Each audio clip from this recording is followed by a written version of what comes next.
Live it live, live it live, live it live. Serial hustler, I got cake, no surprise. Get that bag off top, round the clock, run it up, do my bop. Got dope, Betty Crop. Go get her, what you need, join the team. House flipper, car flipper, hair cutter, smooth as butter, like no other, don't compare me. On the eye, riding dirty, gotta do this for my family. By any means necessary. Why you acting all scary? Scared money don't make no money. What up though, good people? My name is Ashley Ramirez. I'm a serial entrepreneur and I am here today with my friend, Dorothy Sanchez. How are you today? I'm doing great. Good. So let's get straight into the line of questions. So, how would your parents describe what you do for a living? Like everybody, I just do hair. But what do you actually do for a living? So actually I specialize in healthy hair restoration. I help women with alopecia, hair loss, thinning, medical issues, grow their hair back and keep their hair. Okay. So when did you know that it was time for Dorothy to open up her own salon and retail line? The salon first, then we'll get to the retail line. I knew it was time when my demands started to kick in. So I started to have, at first I started at home like everybody else. Well, you should start off at home. And I realized that it was so many people coming in that it just, at this point I need to get a salon. It just didn't make no sense. And plus it was so many different people, I didn't know them, so many people from off the internet. I just felt more comfortable getting a salon space. But starting my retail lines, I realized that there was no professional brand dedicated to natural hair. Okay. I mean, you have those other hairlines that's for like mixed hair, curly mixed hair, but nothing for 4C hair. Ones that are just branded for 4C and they're not really for 4C or for our type of hair. And they're not professional. Right. They're not, it's no professional line for that. Wow. So that's amazing. Like I didn't know that. It's not, right? I'm literally the only one. And I also realized that the ingredients was crap too. Like every time it was a good line to come out, the ingredients would change. We're not gonna name those names, but y'all know who I'm talking about. They cause hair loss. Yeah. Ultimately, yeah. They definitely cause hair loss. So I wanted mine to be formulated with better ingredients, just better quality. And because I already had previous experience in that industry, I decided to just use my experience and make a product line that was more catered to that. Okay. Well, let's scale it back a little bit and talk about how I actually met you. Okay. I met you because I was in a salon suite and I was working and you were inquiring about the space. Yes. Yes. And what was it that made you make that transition? Because I already saw that you kind of wanted to do it already, but I know that the conversation that we had pretty much solidified a lot of things for you. I would say what made me say, okay, I can go ahead and do this is the fact that you were like, yeah, it's easy. They cool. They work with you. Like, I've been here all this time and it's been easy for me. So I was like, all right, I can do it. And then also, I was like, where the black people at? You know, like, I need to see somebody black in here. Filling a niche. Yeah, I was like, I need to see some color. So, okay, so what's the most important thing that you've learned in opening up your own salon? Marketing. Never stop marketing. Never think that you have too many clients. Never get so big that you feel like you need to shut your books down. Never stop marketing yourself. And I don't care if you are booked for the rest of the year. Keep marketing yourself. So would you say that marketing, like what, if you could name any percentage, what amount would you say that people should dedicate like in their monthly revenue towards marketing or even annual? I would say at least 30. 30%? Yeah. Yeah. That's huge, but I mean, it takes money to make money, so. And you'll get it back. Right. Especially if you're marketing correctly. You'll get that back. You'll get that maybe 10 times back. So what give me a little bit of insight of what your most unique marketing campaign was and how you came about creating that campaign. So every year I do Blowvember. Right. And it's crazy because people are like, what is Blowvember? Like, and I just amp it up so much that people want to be involved in it, right? Like, they don't even care. They never got their hair done by me, but as soon as I started talking about Blowvember, they're like, I want to be a part of Blowvember. And the reason why I came about is because when I first started doing hair, I switched over. I was doing weave, but I switched over to natural hair. Okay. And I knew I had to get people back excited about their natural hair. Now, what's something that people love? They want their hair to be blowing in the wind, fabulous. So that's how I got Blowvember. And especially around November time, that's when people start to wear their natural hair more. Right. So that's how I came up with Blowvember. Okay, awesome. So, what was your life like before learning about the things that you know now? Pertaining to the industry. Honestly, I would say it wasn't as exciting. Okay. I think I was just doing what everybody else do, watching what everybody else do and try to duplicate it. I wasn't making that much money. I probably, like, on a good month made $1,000. Mm-hmm. And at that time, I think I was proud of it. You got to start somewhere. So yeah, I think I was excited, but because you made that $1,000 with your own hands. Nobody cut you a check. You created the check to cut. So I understand that. Yes. Now I'm like, you was poor girl. So speaking of, what was life like after you learned the things that you know now? A little bit more stressful. Just to be honest, just because entrepreneurship is stressful. When you start to do more, the demand is more. So I had to learn how to adjust to having a higher demand. So life got better because now all my bills are on auto pay, but at the same time, now you got to keep up this demand and the marketing, and you got to keep up everything that you've built up. So it's a little bit more stressful. So what does Dorothy do for Dorothy to prevent burnout? I try to vacation. Okay. I like to keep my nails done, so self-care. Mm-hmm. My feet, because I stand on my feet all the time, so I need to make sure I take care of these that's taking care of me. Right. And therapy. I think therapy is important because it's so much stuff. I think a lot of clients put so much on you that you don't even realize that you're taking in. I'm a therapist, like literally. And I feel like some of the stuff they say, you don't even realize, but you'll go to sleep and you'll be thinking about it. Like, a lot of people say that people in the personal service industry are only barbers or only cosmetologists. But when this whole COVID thing happened, the government actually reached out to people in the personal service industry in order to create these dialogues and these conversations about COVID, vaccines, and everything. So it's like, it's a lot more to a cosmetologist, to a barber, to a nail tech than what most people, I agree. And then you got to think, remember the stand on the Capitol was because they wanted their haircuts, like up in Lansing, like people was going crazy. They was watching people online like, I know she didn't get her hair done. Now like, we gotta my hair ain't done. Like, so. Right. Yeah, I mean, that's true. So it's a serious thing. Like, people need, that's important. So what's your number one tip for making the salon a better place?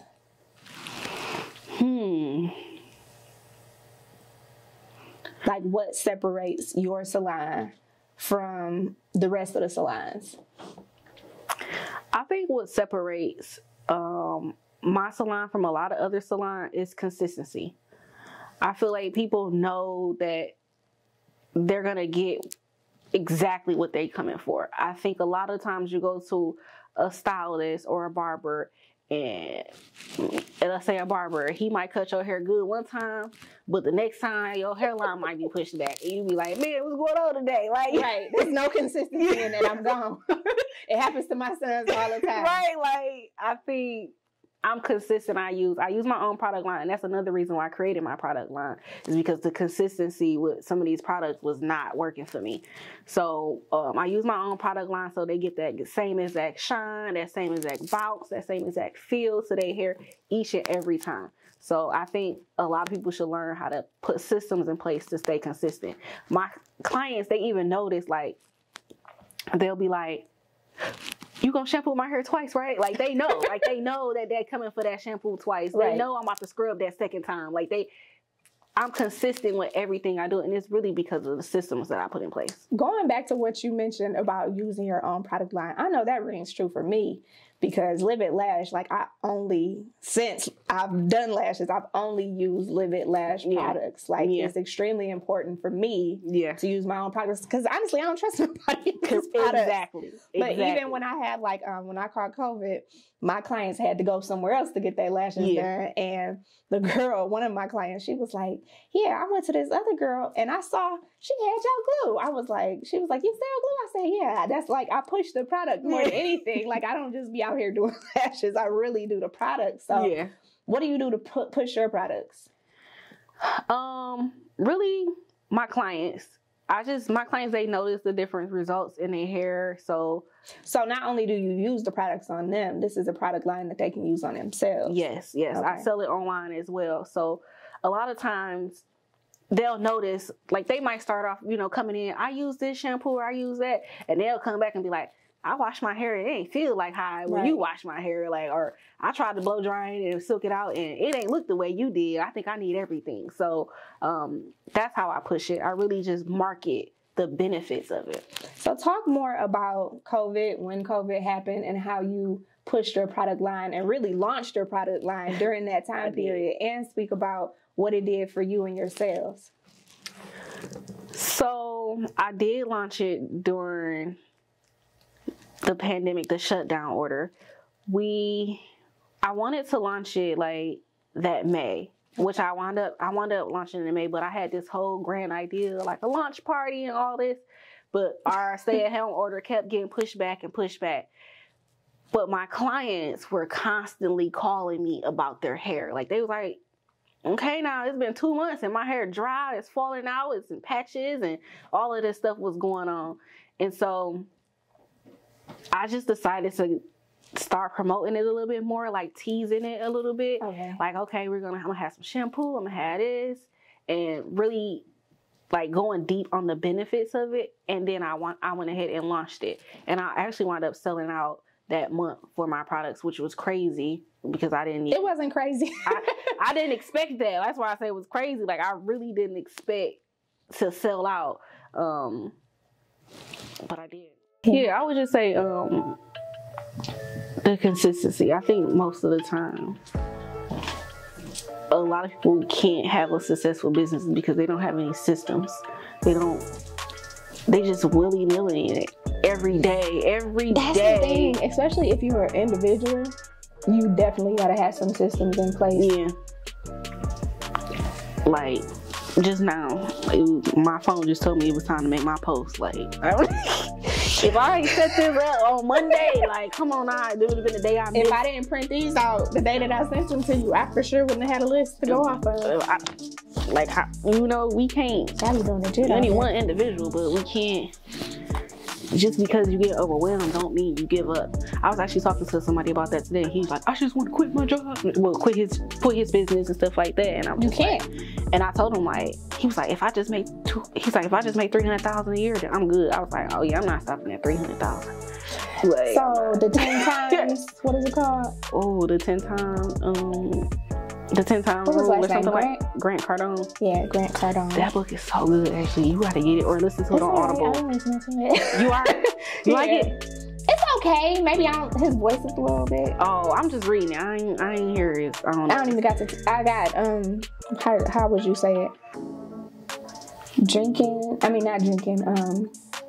Writing and reading. That's all I can do. Okay. Gotcha. I don't got time to be sitting with a book. No, I'm like 5 chapters in, but I was just like, it helped me because I don't know about you, but I think I already think like that.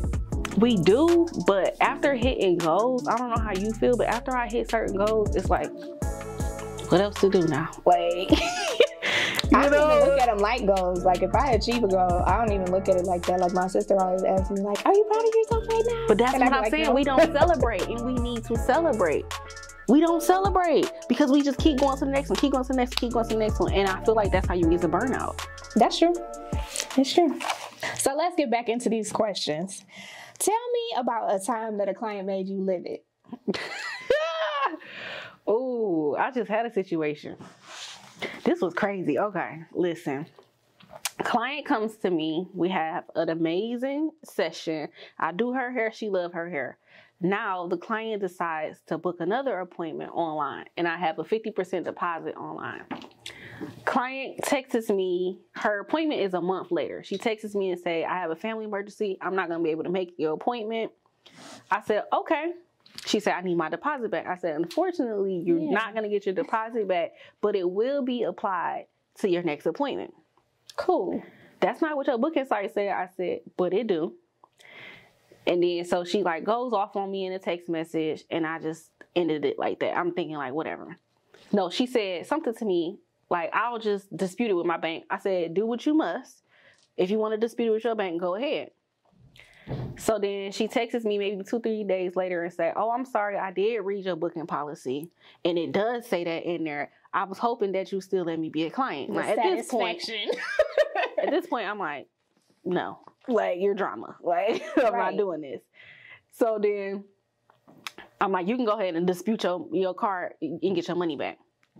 This client proceeds to text me 5 different times from 5 different numbers. First message saying, you a horrible person. You ain't gonna get nothing in life. I hope your business fail. Like, she just go in on me, y'all. And I was just like, wow. I said, well, first off, you're toxic. Yeah, that's that mental health. Like, and I mentioned at a certain point. I mentioned that to her. I was like, first she made the mistake. Then she apologized for the mistake. Then went off again. Then went off again on me. And I told her, I was like, and I think you should seek some counseling. Because at this time, I'm just like, I'm just sick of it, right? Like, I'm sick of this. And it was like $39. And I'm just like, go ahead and dispute this. Because $39? Yeah, you would think that it was like a lot of money. This lady proceeds to text me from 5 different phone numbers, Instagram me, and she reported me to the Better Business Bureau. Yeah, what? She did. Our people. Yeah. So how did you deal with that? Like, how did you find out? How did you know? Okay, like, so I got a letter from the Better Business Bureau. You can't really do nothing. You could just respond to it. Okay. And that's what they want me to do, is respond to the Better Business Bureau. So if people do look me up and see that, they can see that I responded. Did she go on Google or no? No, she went to the Better Business Bureau. Wow. I didn't even know people still do that. You with it. Yeah, but no one, a lot of people really don't use it. It's kind of outdated. So. It is definitely outdated. So I just like, whatever. I just realized, like, you can't please everybody, and then some people do got mental health issues, and they just start taking out their issues on you, even though, like, I told her to go and dispute her card. Why didn't you just dispute your card and call it a wrap? Right. You took it to a whole nother level where you tried to, like, basically destroy me because of whatever reason you're going through. Beyond disputing it, if you have a policy, you have to enforce your policy, because if you don't enforce your policy, people will do whatever they want to do. If you give them an inch, they'll take a mile. So you have to enforce your policy. But on a lighter note, name a time when a client has touched your heart. I've had quite a few clients who touch my heart. My clients, they really are very, very supportive. Like, my regulars, they're not even my clients at this point. They're like their family. Yeah, friends. But I had one client, she came in, and it was just random. And she just walked in and was like, I'm so proud of you, Dorothy. And she had a dozen roses. The next question was, what's the best compliment you ever received? So there it is right there. And she had a dozen roses for me. And she was just like, I want to give you your flowers now. Like, you're such an inspiration. Oh. You're such a good person. And look, she literally brought tears to my eyes. And I just couldn't even, I was taken back. Like, I'm just I know your husband was like, where these flowers? Yeah, he did. He was like, client bring you no flowers. I'm like, but she did, So that was like one of the things that really made me just be excited about what I do. Like, wake up a little bit more happier, because you got situations like the one client on one end who took it to the extreme, but then you got another client who like just went out of her way just because to show her appreciation. Right. And you just do her hair, but you do far more than hair. So. Right. Yeah. So what is something that makes you feel inspired or makes you feel like the best version of Dorothy?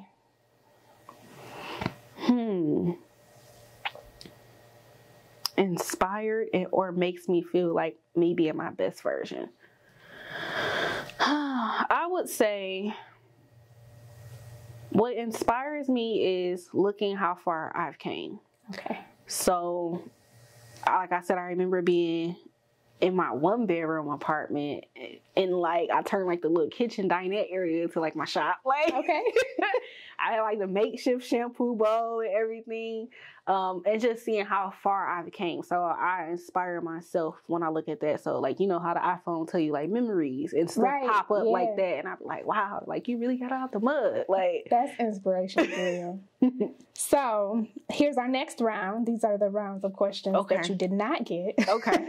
This is called the Livid, Vivid, Fire round, where we rapidly fire a round of questions, and I ask you livid questions and you answer them as lividly and as vividly as you possibly can. Okay. So we got to do this quick. Okay. What's something people seem to misunderstand about you? People think that I'm very stern and super professional, but actually I'm like super down to earth. Okay. What should I ask you that I didn't ask you already? That's not a quick question to ask.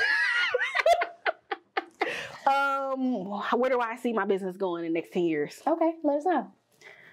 I see it blowing up in like Target and going to maybe Walmart, maybe. I don't know. Okay. Well, for the next question, if you could have a billboard with anything on it, what would it be and why? So I would have a billboard with natural women on there, and I would say, return back to yourself. Oh, wow. I like that. Okay, so if there was a zombie apocalypse and all that is left is a book about your life, what would the title of that book be?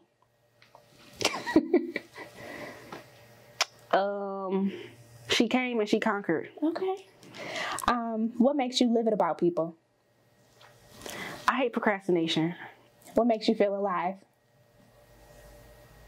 Accomplishing my goals. Okay. You did good. Oh, so in the next round, we'll slow this round down. Okay. And this is a round of questions where you can pause for 5 seconds before you answer each question. Okay.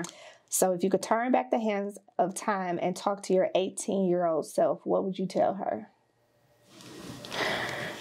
I would tell myself to just do it. Okay, I like that. If you had $100 million, would you buy time, pay Big Pharma to bring somebody back from the dead, or would you kill something or someone, and why? I would buy time. Why? Because time is the most valuable thing. Yeah, and you really can't buy it. Yeah. If you could have dinner with any 3 people, dead or alive, who would it be and why?